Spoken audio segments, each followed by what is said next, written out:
Movies ఉంటాయి కదా, మీరు చూసి ఉంటారు. మీ పాస్ట్ మూవీస్లో, హర్రర్ మూవీస్ మీకు నచ్చిన మూవీస్లో ఏదైనా ఒక రెఫరెన్స్ తీసుకున్నారు మూవీ నుంచి, అట్లా యాక్ట్ చేయాలి, ఇట్లా నేను భయపడాలండి అట్లా? అలా ఏం తీసుకోలేదు. మేబీ భయపడటం నాకు ఇన్ జీన్స్ ఉందేమో. అలా అలా అయితే ఏం తీసుకోలేదు. బట్ కొన్ని ఫిల్మ్స్ చూసానండి. ఇప్పుడు ఆర్జీవి సార్వి కొన్ని ఫిల్మ్స్ ఉంటాయి. అప్పట్లో మనం చాలా భయపడేవాళ్ళం. ఒకసారి థియేటర్కి వచ్చి ఒక్కళ్ళే కూర్చుంటే సంథింగ్ మనీ ఇస్తా అని చెప్పి చాలా ఉన్నాయి కదా, రాత్రి దెయ్యం అలాంటి కైండ్ ఆఫ్ ఫిల్మ్స్. సో అప్పుడు అవి చూశాను.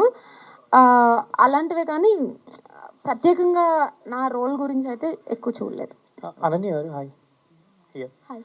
మీరు ఇందాక ఒక మాట అన్నారు, యాక్చువల్లీ ఎవ్రీ 6 monthsకి ఎవల్యూషన్ అవుతుంటుంది, చేంజ్ అవుతుంటుంది అని. సో మీరు ఇంతకుముందు వకీల్ సాబ్ చేశారు పవన్ కళ్యాణ్ గారితో. సో అప్పటికి ఇప్పటికి ఏం చేంజ్ అయింది? What you have observed? Lot has changed అండి. అంటే అప్పుడు నాకు ఇండస్ట్రీ అంతా తెలియదు. I was very naive.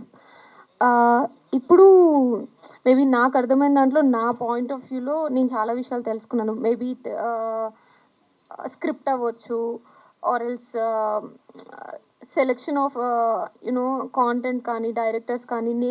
అంటే మేబీ ఇప్పుడు నేను ఓన్లీ కొత్త వాళ్ళతో చేస్తున్నాను. సో నాకు స్క్రిప్ట్ అనేది చాలా ఇంపార్టెంట్. ఎలా చూస్ చేసుకోవాలి ప్రతి పాయింట్లోనూ. ఇప్పుడు ఇంతకుముందు నాకు అంత ఇన్వాల్వ్ అయ్యేంత ఛాన్స్ ఏమి ఉండేది కాదు. అండ్ ఆల్సో నాకు కూడా అంత నాలెడ్జ్ లేదు.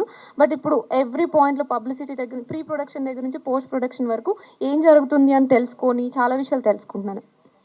అండ్ మీరు కొన్ని రీల్స్ చూస్తే యాక్చువల్లీ మీరు కాశీ వెళ్ళినప్పుడు ఒక రీల్ కానీ, మొన్న వెయింగ్ బ్యాలెన్స్ మీద కూర్చున్నది, అలాంటి చూసినప్పుడు చాలా మీ ఎక్స్ప్రెషన్స్ చాలా బాగుంటాయి. అంటే చాలా న్యాచురల్గా అనిపిస్తాయి. మీరు అంటే ఇప్పటివరకు చాలా ఫిలిమ్స్ చేశారు. మీరు అనుకున్నట్టు ఫిలిమ్స్ వస్తున్నాయని అనిపిస్తుందా? లైక్ ఆఫ్టర్ వకీల్ సాబ్ పెద్ద పెద్ద ఫిలిమ్స్లో కానీ మిమ్మల్ని క్యాస్ట్ చేసుకోవడం, ఒక్కొక్కసారి వచ్చి కూడా చేయలేకపోవడం, ఇలాంటివి జరుగుతున్నాయని విన్నా. అది ఏంటి, దాని రీజన్ ఏమన్నా? ఐ డోంట్ నో రీజన్, మీరే తెలుసుకొని చెప్పండి. బట్ నేను ఇండస్ట్రీకి వచ్చినప్పుడు నాకు ఎలా ఫీలింగ్ ఉండేదంటే, నేను కైండ్ ఆఫ్ ఇప్పుడు నజరియా ఉండేవాళ్ళు కదా అప్పట్లో, లైక్ నేను అలాంటి క్యూట్ రోల్స్, చిన్నపిల్లలాగా అలా కిడ్డిష్గా అలాంటివి ఎక్కువ వస్తాయి, ఎక్కువ చేస్తాను అన్న ఫీలింగ్లో ఉండేదాన్ని. బట్ నా జర్నీ ఆల్ టుగెదర్ ఇప్పుడు మనం అనుకున్న దానికి డిఫరెంట్, ఎగ్జాక్ట్ ఆపోజిట్లో జరుగుతాయి కొన్నిసార్లు. బట్ అవి కూడా మన మంచిగా జరుగుతాయి. అంటే నేను అంత పర్ఫార్మెన్స్ ఫుల్ ఆఫ్ చేయగలను మలేషియన్ చేసేంత వరకు నాకే తెలియదు. అంటే బాగా గ్రేట్ చేశాను అని నేను చెప్పట్లేదు, but at least it is different from my natural character కదా.